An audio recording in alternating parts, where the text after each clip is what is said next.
Indian ഇസ്ലാം പളനി ബാബ എന്ന് പറഞ്ഞിട്ടൊരു politician ഉണ്ടായിരുന്നു. എവിടെ? തമിഴ്നാട്ടില്. പുള്ളിക്കാരൻ 95-ലോ 97-ലോ അങ്ങോട്ടാണ് പുള്ളിക്കാരനെ RSS വെട്ടിക്കൊല്ലുന്നത്. പഴനി ബാബ എന്താണെന്ന് വെച്ച് കഴിഞ്ഞാൽ ഇന്ത്യൻ ഇസ്ലാം പൊളിറ്റിക്സിന്റെ ബേസിക് പഠിക്കണം എന്നുണ്ടെങ്കിൽ പഴനി ബാബയെ കുറിച്ച് പഠിക്കണം എന്നാണ് ഞാൻ പിള്ളേരുടെ അടുത്ത് പറയാറ്. പുള്ളിക്കാരന്റെ സ്പീച്ചസ് ഒക്കെ കേൾക്കാം. ചില ആൾക്കാർ ഹിറ്റ്ലറിനെ ഒക്കെ ഉപമിച്ചിട്ട് പുള്ളിക്കാരന്റെ സ്പീച്ചസ് ഭയങ്കര വയലന്റ് ആണെന്നൊക്കെ പറയാറുണ്ട്. പക്ഷെ കേൾക്കേണ്ട ഒരു ഇതിനാണ് ആഹ്വാനം ചെയ്യുന്നത്, വിപ്ലവത്തിനാണോ? അങ്ങനെയല്ല, പുള്ളിക്കാരൻ ഇവിടെയുള്ള മൈനോറിറ്റീസ് ഒരുമിച്ച് നിൽക്കണം, സനാതനത്തിനെതിരെ ഫൈറ്റ് ചെയ്യാൻ വേണ്ടിട്ട്. ഈക്വാലിറ്റി ഒരിക്കലും പ്രൊവൈഡ് ചെയ്ത് തരാൻ പറ്റാത്ത ഒരു മതമാണ് അത്. സനാതന ധർമ്മത്തിനെതിരെ ഫൈറ്റ് ചെയ്തിട്ടുള്ള ഒരു ഐഡിയയിൽ മിണ്ടിയിട്ടുള്ള ഒരാളാണ്. കൊല്ലപ്പെട്ടു, ആൾ വെട്ടിക്കൊല്ലാണ് ചെയ്തത്. പാലക്കാട് വെച്ചിട്ടാണെന്ന് തോന്നുന്നു, എനിക്ക് തോന്നുന്നു.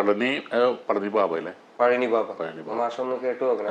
ഭയങ്കരനായിട്ടുള്ള ഒരാളായിരുന്നു.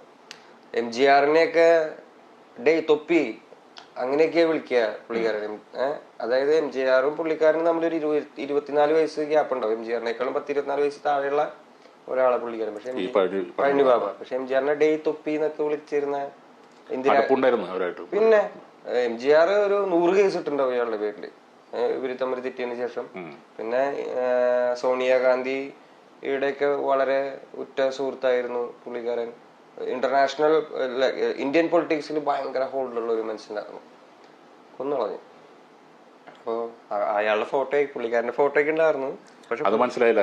ഇല്ല, അതൊന്നും മനസ്സിലായില്ല അവർക്ക്. അത് രക്ഷപ്പെട്ടു. ഇല്ലെങ്കിൽ ഞാൻ പ്രഭാകരൻ കുറച്ചുകൂടി ഫേമസ് ആയതുകൊണ്ട് ഞാൻ ഇസ്ലാം ടെററിസ്റ്റും കൂടി ആയനെ. ഞാൻ അതിന് തലനാരിക്ക് രക്ഷപ്പെട്ടു വന്ന ഞാൻ. പളനി ബാബ എന്ന് പറഞ്ഞിട്ടൊരു പൊളിറ്റീഷ്യൻ ഉണ്ടായിരുന്നു. എവിടെ? തമിഴ്നാട്ടില്. പുള്ളിക്കാരൻ 95-ലോ 97-ലോ അങ്ങോട്ടാണ് പുള്ളിക്കാരനെ RSS വെട്ടിക്കൊല്ലുന്നത്. പഴനി ബാബ എന്താണെന്ന് വെച്ച് കഴിഞ്ഞാൽ ഇന്ത്യൻ ഇസ്ലാം പൊളിറ്റിക്സിന്റെ ബേസിക് പഠിക്കണം എന്നുണ്ടെങ്കിൽ പഴനി ബാബയെ കുറിച്ച് പഠിക്കണം എന്നാണ് ഞാൻ പിള്ളേരുടെ അടുത്ത് പറയാറ്. പുള്ളിക്കാരന്റെ സ്പീച്ചസ് ഒക്കെ കേൾക്കാം. ചില ആൾക്കാർ ഹിറ്റ്ലറിനെ ഒക്കെ ഉപമിച്ചിട്ട് പുള്ളിക്കാരന്റെ സ്പീച്ചസ് ഭയങ്കര വയലന്റ് ആണെന്നൊക്കെ പറയാറുണ്ട്. പക്ഷെ കേൾക്കേണ്ട ഒരു ഇതിനാണ് ആഹ്വാനം ചെയ്യുന്നത്, വിപ്ലവത്തിനാണോ? അങ്ങനെയല്ല, പുള്ളിക്കാരൻ ഇവിടെയുള്ള മൈനോറിറ്റീസ് ഒരുമിച്ച് നിൽക്കണം, സനാതനത്തിനെതിരെ ഫൈറ്റ് ചെയ്യാൻ വേണ്ടിട്ട്. ഈക്വാലിറ്റി ഒരിക്കലും പ്രൊവൈഡ് ചെയ്ത് തരാൻ പറ്റാത്ത ഒരു മതമാണ് അത്. സനാതന ധർമ്മത്തിനെതിരെ ഫൈറ്റ് ചെയ്തിട്ടുള്ള ഒരു ഐഡിയയിൽ മിണ്ടിയിട്ടുള്ള ഒരാളാണ്. കൊല്ലപ്പെട്ടു, ആൾ വെട്ടിക്കൊല്ലാണ് ചെയ്തത്. പാലക്കാട് വെച്ചിട്ടാണെന്ന് തോന്നുന്നു, എനിക്ക് തോന്നുന്നു. പഴനി ബാബ മാഷം ഒന്ന് കേട്ടു നോക്കണം. ഭയങ്കരനായിട്ടുള്ള ഒരാളായിരുന്നു. MGRനെയൊക്കെ തൊപ്പി അങ്ങനെയൊക്കെയാ വിളിക്കുക പുള്ളിക്കാരൻ.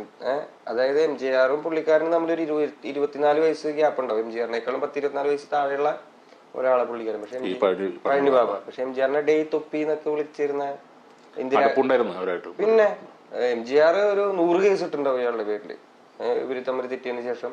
പിന്നെ സോണിയാഗാന്ധിയുടെയൊക്കെ വളരെ ഉറ്റ സുഹൃത്തായിരുന്നു പുള്ളിക്കാരൻ.